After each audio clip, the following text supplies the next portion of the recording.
Hello guys, welcome back to Eagle's Corner. To all our existing subscribers, we say thank you and one love. It is my daughter's birthday.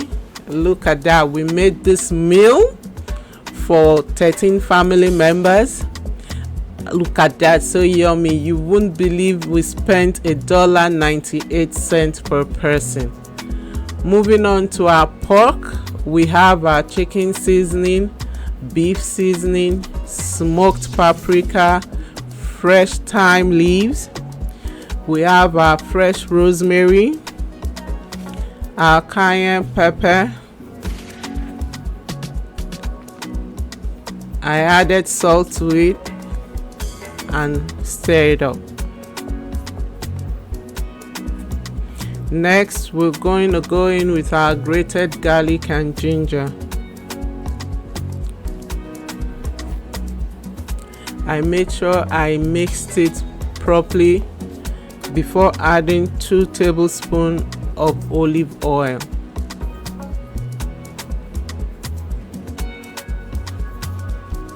Then I mixed properly.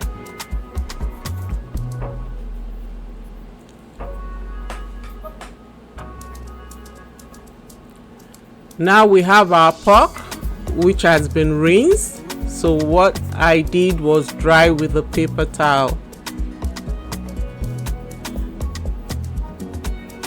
Then I sort of slit a little bit to make sure the seasoning penetrates while it's in the oven. I set my oven to 350 degrees Fahrenheit.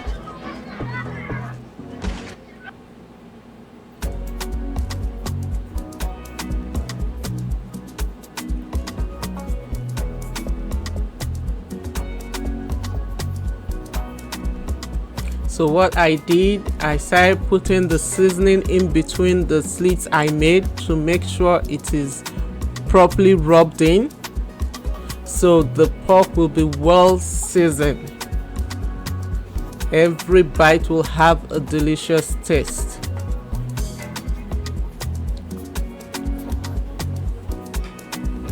Make sure you rub it in properly.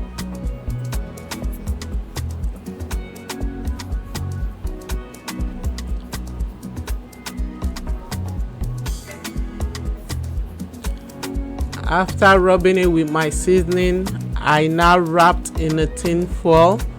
I let it sit for like 2 hours.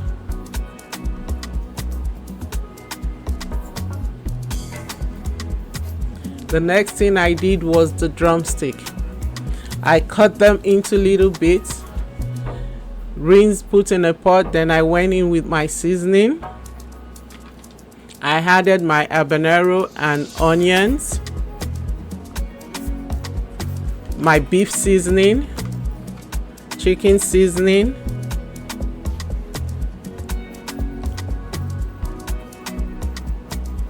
salt. Then I grated garlic and ginger to it.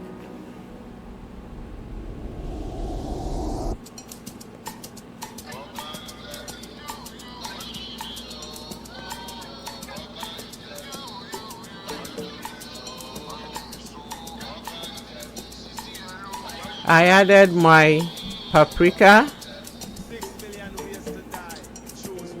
fresh thyme leaves, and fresh rosemary. I mixed well and I let it sit for like 2 hours so it can really marinate. Please don't forget to like, share, and subscribe. Thank you.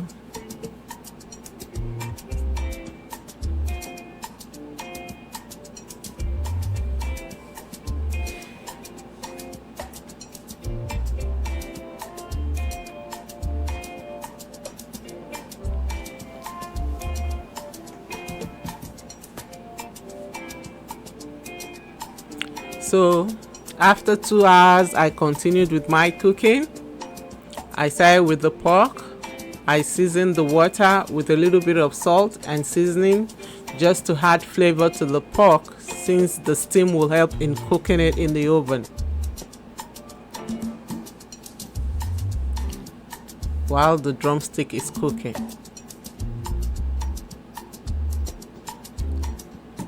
So here goes my pork. Put it in the oven for 350. I left it in the oven for almost 2 hours.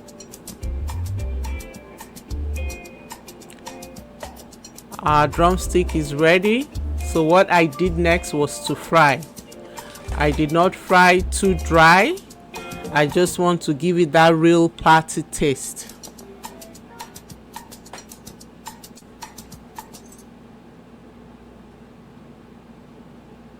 Yeah.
For the rice, I have my red bell pepper. I have my ginger, garlic, onions, and habanero. Then I have the diced, fire roasted diced tomato. Actually, I'm using these tomatoes just to add a little bit of smoke flavor to the rice. So what I did next, I parboiled my rice for like 10 minutes. Let me say medium cooked. I don't want it to be fully cooked, just medium cooked.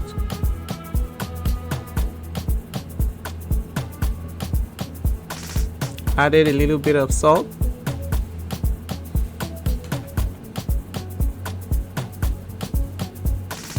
Once my rice is medium cooked, took it out, strain out the water, and here I have my vegetable oil. This is the vegetable I use for the drumstick. I want that taste in it, so I added my onions.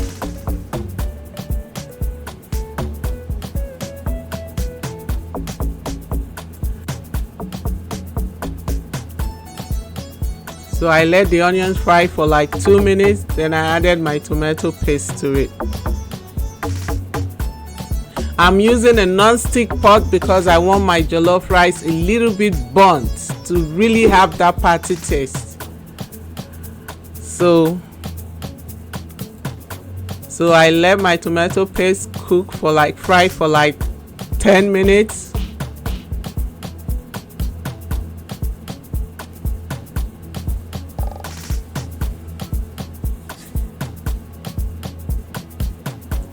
As you can see, it's looking fried. I made sure I stir continuously so it won't get burnt. So next I go with my blended mix. So I let this fry for like 10 to 15 minutes.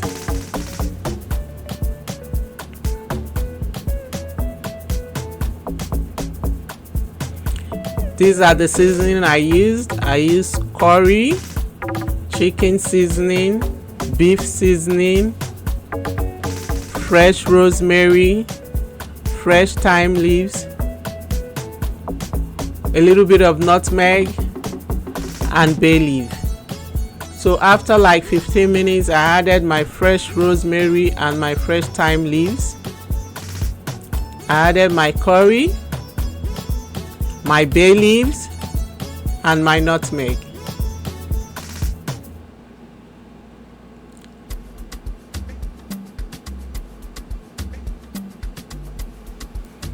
I mixed it up properly and allowed it to like fry for additional 10 minutes.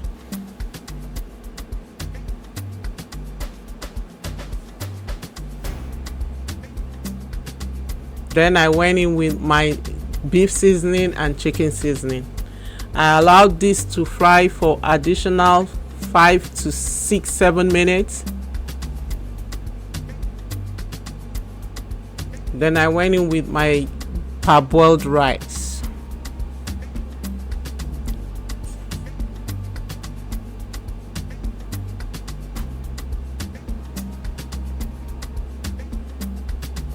Actually, I used 10 cups of rice because I want people to eat to their fill.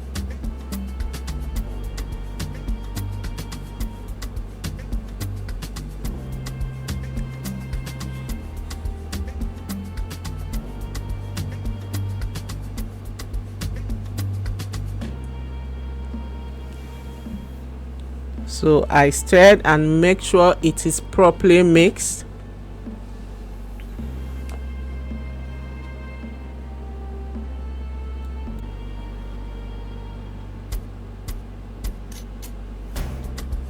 As you can see, it's well mixed.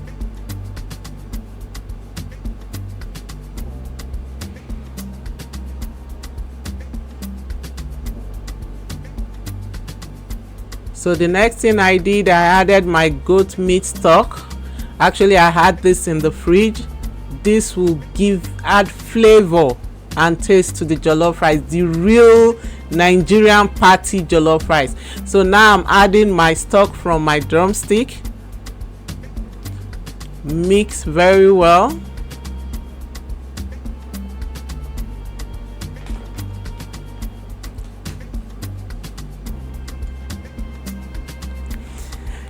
Then I covered with a tin foil, put it on low heat, allow it to cook for like 20 minutes. Open it up.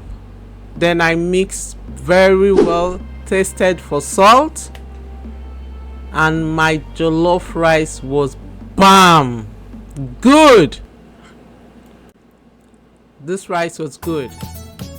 So on last minute thought, I had cabbage and carrot in the fridge, so I decided to make a little bit of coleslaw for the rice. I don't know if you've tried jollof rice with coleslaw. It's amazing. So I decided to do a little bit of coleslaw. Actually, that was not included in the budget, but if you want to add it to your budget, that would be like additional $2. So that was what I did, and wow, it was good. Amazing.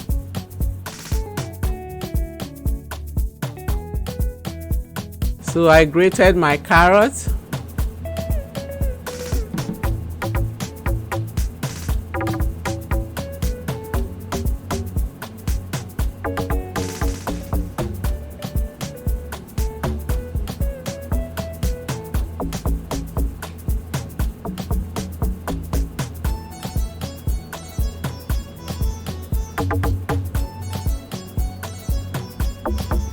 So what I did after grating my carrot, I wrapped it up in a clean paper towel to drain out any excess water.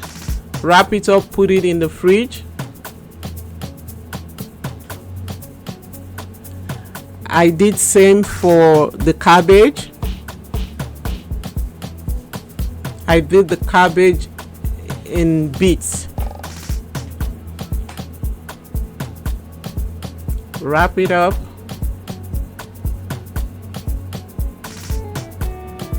As you can see, the paper towel is a little bit soaked.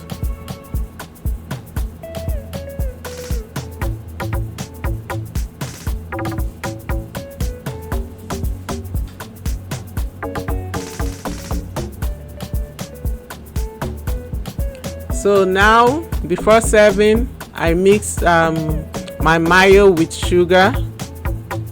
Make sure I mix properly. You put sugar to your taste.